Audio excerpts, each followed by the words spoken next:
ശിശുവിൻ്റെ പാവക്കുട്ടി.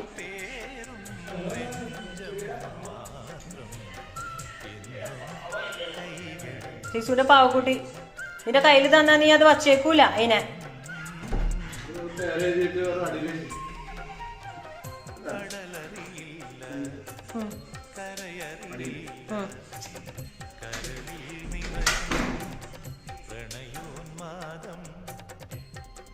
ശിശു പാവക്കുട്ടിയെ നോക്കണം കേട്ടോ. അതെ, പാവക്കുട്ടി ഇവിടെ ഇങ്ങനെ മുകളിൽ ഇങ്ങനെ ഇരിക്കുക. ശിശുക്കുട്ടൻ പാവക്കുട്ടീനെ ഇങ്ങനെ നോക്കാം. എൻ്റെ കയ്യിൽ കൊടുത്താവൻ അത് പീസാക്കും. അതുകൊണ്ട് ഞങ്ങൾ ഇങ്ങനെ എടുത്ത് വെക്കും. ഇടയ്ക്കിടയ്ക്ക് അവന് കൊടുക്കും. പാവ ഉറങ്ങണ്ടേ ശിശു? സ്ലീപ്പ് ചെയ്യാ.